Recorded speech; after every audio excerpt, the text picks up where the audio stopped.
Alright, I think that's okay. It's hard to tell sometimes.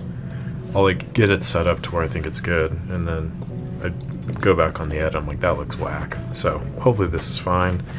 Here we have a customer camera. I want to say that they commented on a YouTube video and was asking for, you know, advice or, you know, some help on a repair, which if you need any help or insight or resources, please reach out. Happy to help. Had very nice correspondence with this customer, and am receiving the camera now on the day of my birth, or I should say the anniversary of my birth. So happy birthday to me. Also recently I was editing, one second. I was editing a couple videos, and on them I was using a little mic. I have it somewhere around here, and I didn't really like the audio quality of that, so I'm going to be getting some different kind of audio layout, so that way the sound is a little bit better when my air conditioning kicks on. It doesn't cause any kind of interference, just quality of life changes. But for now, this will have to do. Anyway, I've realized that I've not done a proper, like, you know, hey, this is a camera that came in from a customer, this is me repairing on it. So this is the whole process that we're going to go through together. And I was sent in this AE-1, and I like AE-1s. I like working on them. I feel comfortable working on them. But there's sometimes they're a little bit, I don't know, suspicious. But I love when people ship in their cameras, because as you could tell, like, it was packaged so nicely, like so much care and effort was put into it. I'm like, thank you so much. But it was also minimal. There wasn't a bunch of packing peanuts everywhere, like shredded up newspaper. It was all nice, concise packing. So if the customer is watching this video, thank you for that packing job, because that was just remarkable. So anyway, okay, first, what I'm noticing, mirror is up. Okay, that's an issue. Now I'm gonna check the power is okay. There is power registering, but it's just about to be not the correct amount of power. The mirror's up, there's some power. Check the curtain back here. You can see that it's not traveling fully. So if I push on this, or, ooh, that's weird. Oh, that's interesting. Okay. So, okay, that's very interesting. I gotta find my screwdriver real quick. Sometimes my tools just end up all over my room. Also, look at the bottom of this camera. That is just clean. This is a great condition camera. And it's got 69 in the serial number. Yeah, no, I'm very impressed with this camera so far. I'd be more impressed if it worked, obviously, but beggars cannot be choosers, I suppose. And I also suppose if it worked, then I want to be able to see it, so there's that. Okay, the power works, which is good. That's very good. The mirror will move, which is good. So we're gonna do what I just absolutely love to do, and that would be take the top off. That does not feel good, so I'm not super stoked to be doing this. There's a lot of tension with this. So I'll be very surprised if it isn't broken. I've been working on a lot of Pentaxes lately, so I'm very much used to turning these the opposite direction. A little gunky in there, a good bit of grease buildup. This camera came from Florida, but this is definitely the cleanest Floridian camera that I've ever seen. in my life. So that is a very pleasant surprise.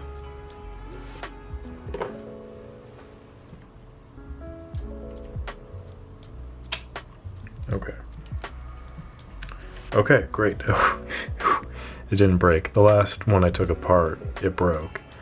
That really bummed me out. Yeah, I just don't like having to deal with that. So take that out. God, that is really stiff in there.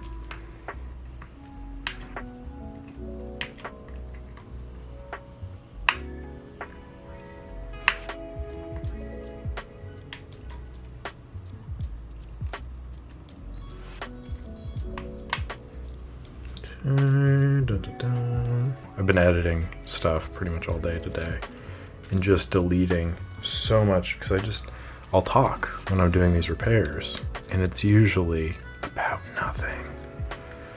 So knowing that I'm just going to end up probably deleting most of this makes it a little bit more difficult for me to feel like chatty, I suppose, which is probably good. Less work in the back end.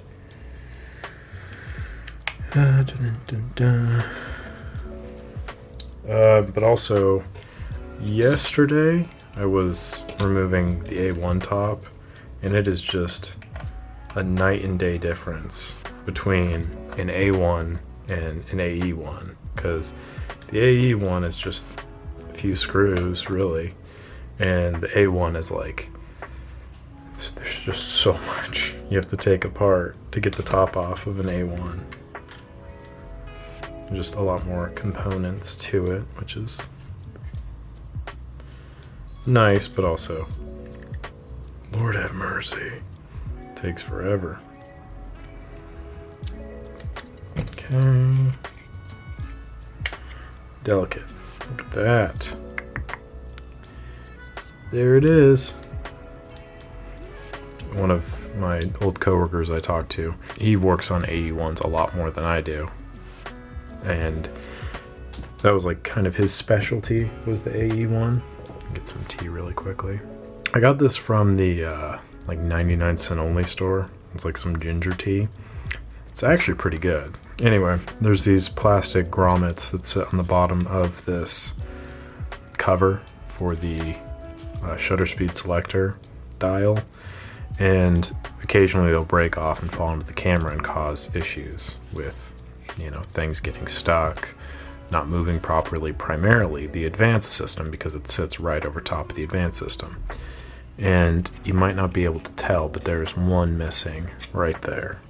So it actually makes me feel pretty good, because in the correspondence with the customer, I said that it's probable that that is the reasoning behind it not working. And essentially all that needs to be done now is just needs to remove this whole advanced column to see if it has fallen in there, clear it out, make sure that it will move properly. The other thing too, and I've mentioned this before, really got to be careful with these flex circuits that are right there.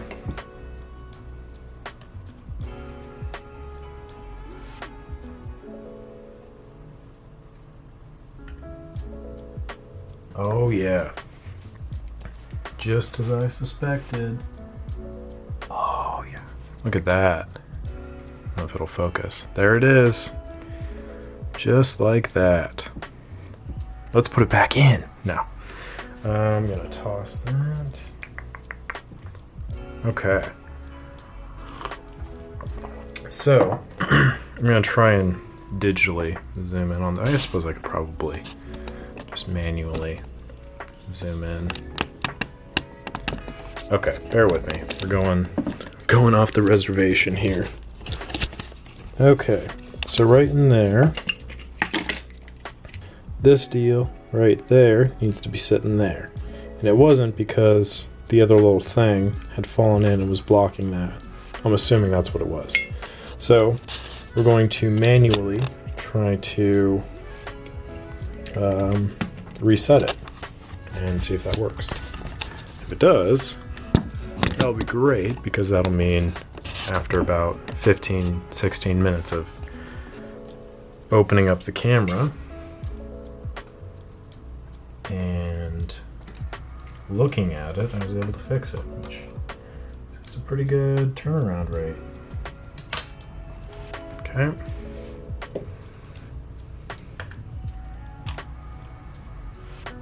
This is the part that I don't enjoy doing because it just never makes any sense to me.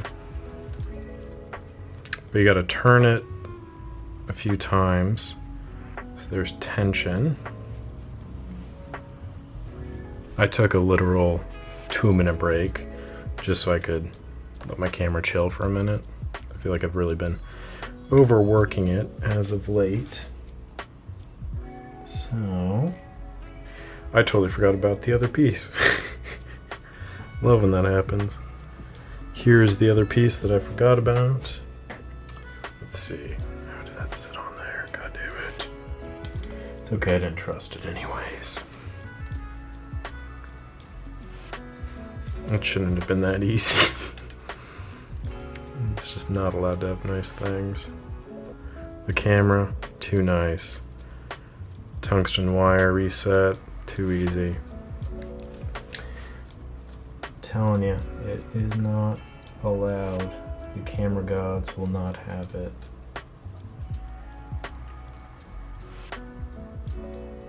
I do think about that from time to time, like just this modern mythology that, like, gods, like, you know, if you think back to, I suppose it was the Greeks and the Romans and, you know, the Aztecs, the Mayans, and all sorts of stuff.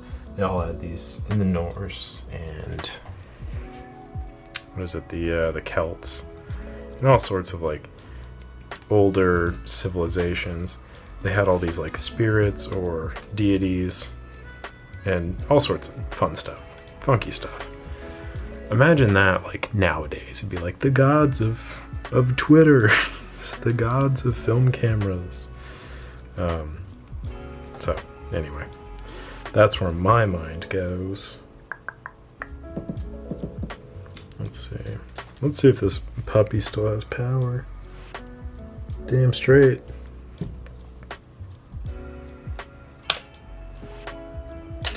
Oh, hell yeah. Hell yeah. Oh boy, that actually makes me really happy.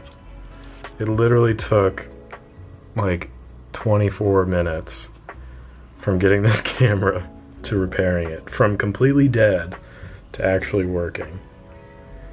What a beautiful day. Okay.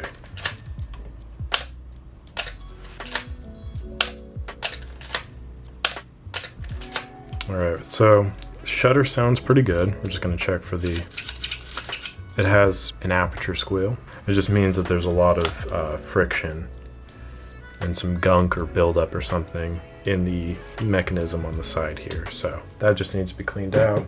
But that takes no time at all. So yeah, that was actually a very successful video. The other thing, bad battery door. That's very common in these cameras. I'll make sure to email the customer if they want that repaired. It's about $10 to do that. And I just basically charge for the part. I order it, it comes in, I put it in. That's it, because it takes no time on my end. But that was it. I'm very, very pleased with that. What a lovely birthday gift for me to take care of that camera in as little time as it required. So that's basically what I do to fix these, is have correspondence with the customer beforehand, have a good idea of what's coming in, and then that way, you know, if I need to do more research, look into something, I know what I'm looking for. Or if it's something I'm aware of, it's just as easy as that. So if you have any questions about an issue you may be having with your camera, or a friend may be having with their camera, whatever, you know, you can comment down below, let me know. You can send me an email, go through my website. I've got a little contact form you can fill out, and then I will get back to you as soon as possible. But I appreciate you all watching. It's a little tight in there.